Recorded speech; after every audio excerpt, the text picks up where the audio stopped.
Good morning, my people, my people, my people. My name is Chief Stromblad. I'm St. Vincent and the Grenadines' favorite and most citizen. I am the diaspora machine. My people, it was another beautiful day for a protest, and I enjoyed every moment of my protest. Let me first remind you, the front of my sign says, I don't want the white man's money, the white man's woman, the white man's friendship, and or the white man's fame.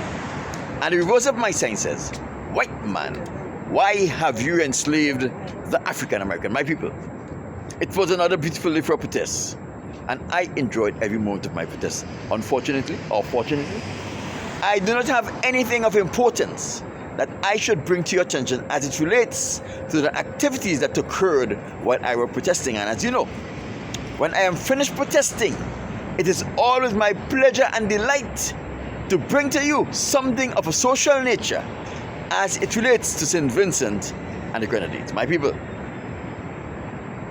Ralph Gonsalves is encouraging the other members of the OEC estate to contribute to the CARICOM Development Fund. And he's taken credit for being responsible for bringing or for pushing for the CARICOM Development Fund to come on stream. My people, he is also urging the OECS country to become a member and contribute to it, because he's saying that we, the OECS member state, will be the real beneficiary of this fund. My people, there are some facts that I want to bring to you. Ralph Gonsalves had no choice but to push for the CARICOM Development Fund to come on stream, because he have exhausted all of his means of getting monies to pay salaries and to do other things in St. Vincent and the Grenadines. He destroyed the National Commercial Bank in St. Vincent and the Grenadines. He destroyed the building and loans, using these institutions for purposes for which they were not earmarked to do. He destroyed the St. Vincent Agricultural Bank. He destroyed the National Insurance Scheme by using all of these institutions that has specific operational mandate that has nothing to do with financing government's projects and government's expenditures, whether fixed or variable expenditures. And he has never made an effort to pay back these institutions. And not only that, he is misusing the CARICOM Development Fund for doing projects that are not developmental projects. Ralph Gonsalves got over $30 million from the CARICOM Development Fund to build a hotel. The Caribbean Development Bank will never give the government of St. Vincent and the Grenadines a loan to build a hotel, because a hotel is not a developmental project, and government ought not to be involved in private sector investment.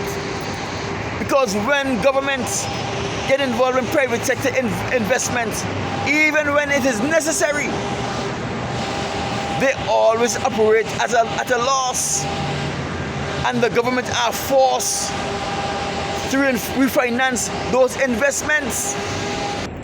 Ralph Gonsalves got over $30 million from the CARICOM Development Fund to build a hotel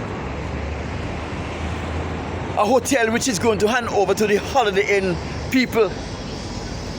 My people, I am sure, I am 100% sure that this low interest loan from the CARICOM Development Fund was approved when Ralph Gonsalves was a chairman of CARICOM.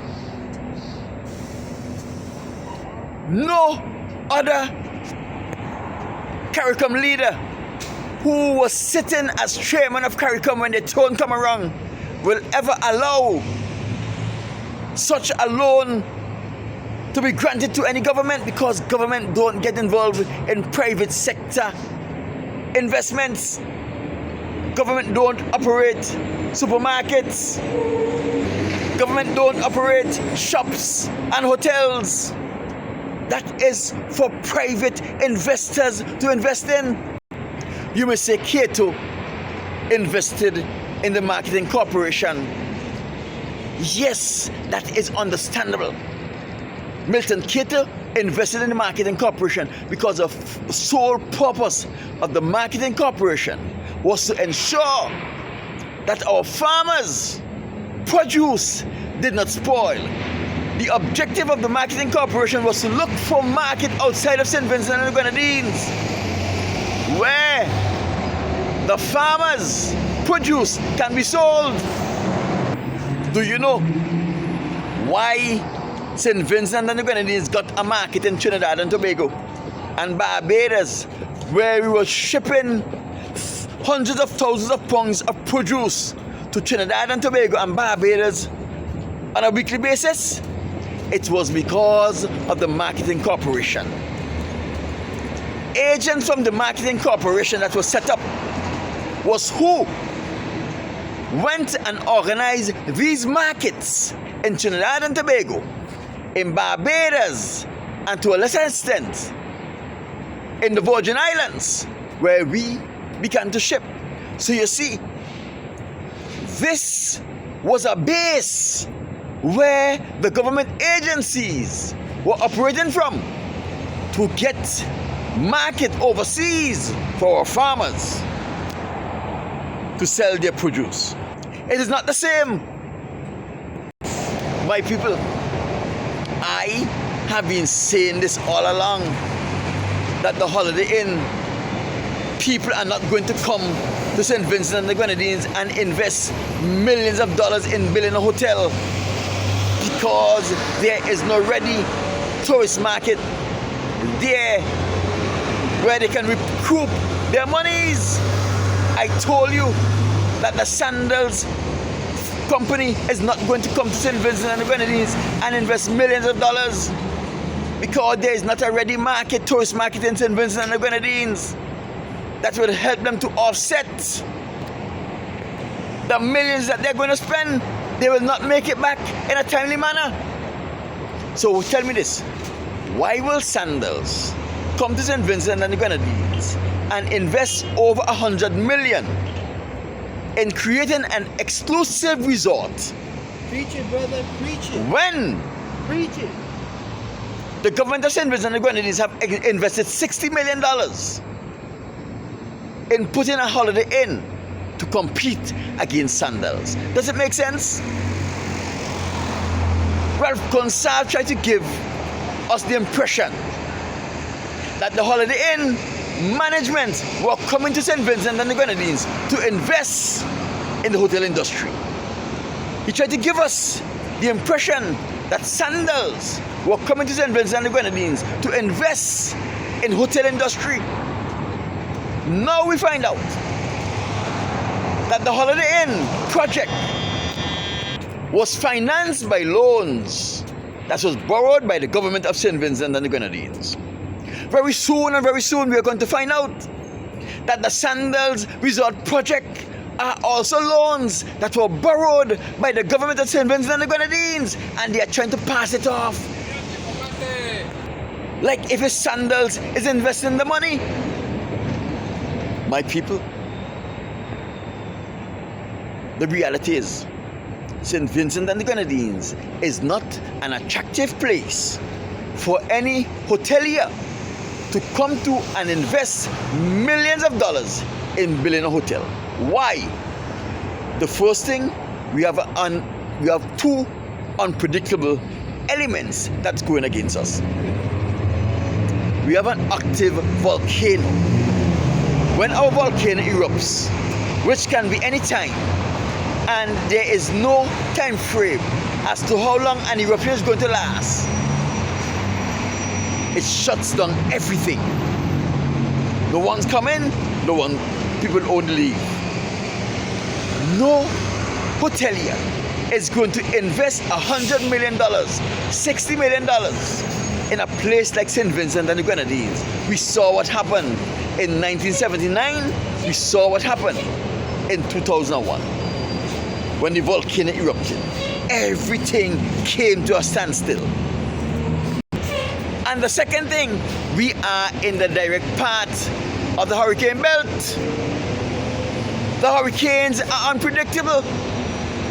We don't know when a hurricane is coming. So who is going to invest $100 million in a hotel, knowing that a hurricane can come and blow the hotel down one time? Who is going to invest $100 million in building small cottages for tourism, knowing that a hurricane can come tomorrow and blow down every cottage? Yes, it may be insured, but guess what?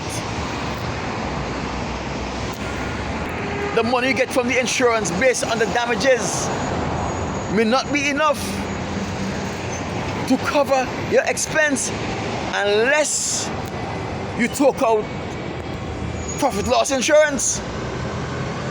My people, the fact is, since the volcano could erupt and it could pour down so much ashes that the roofs on these cottages fall in.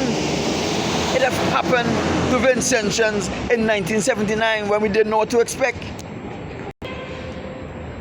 My people, the long and short of it is, I am going to bet any money, I don't have no money, but I'll bet any money that those loans and grants of $800,000 a grant and the loan of almost $30 million was approved for St. Vincent and the Grenadines when Ralph Gonsalves was chairman of the OECS. And that is why he is trying to get the other OECS states who don't need the CARICOM Development Fund to function, to put money into it, because Ralph Gonsalves' turn as chairman is coming up again.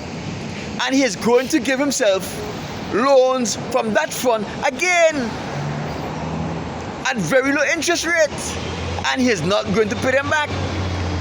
So that is why he is now busy trying to encourage the other members of the OECS to contribute to the fund. So when Ralph Gonsalves' turn come in, he is going to give himself loans from that fund to do nonsensical projects, non-developmental projects, to try to win an election. My people, Prime Minister Mitchell of Grenada is now the chairman of CARICOM. And I will bet you any money that Prime Minister Mitchell of Grenada have not granted himself any privileges from the CARICOM Development Fund, even though Grenada needed it in the reconstruction process of CARICOM. He will not do it because he is a man of integrity. Ralph Gonsalves don't know what integrity is. He is a dishonest man. He is a corrupt man, and he will do anything in his power. Steal, even if you steal, because that is corruption. If you authorize a loan from a fund that will not normally be authorized only because you are in charge of the fund as in chairman of the CARICOM, it's corruption. And CARICOM need to get a CARICOM police organization, and every member of CARICOM need to sign on that CARICOM police organization, and that police or CARICOM police organization need to have jurisdiction to investigate crimes that take place within the confines of that organization and bring people to justice and ensure that those crimes are tried in the Caribbean Court of Justice and people must be made to go to prison for such crimes. Because under normal circumstances, Ralph Gonsalves will be guilty of a crime and he will be easily convicted because the evidence will be there to convict him. He should be spending time for his corrupt practices as chairman of CARICOM. CARICOM need to put more checks and balances in place to prevent dishonest and criminal acts like this to take place from taking place in the future. My name is Chief Stromblad. I'm St. Vincent and the Grenadines' favorite and most hated son, the diaspora machismo. I'm out.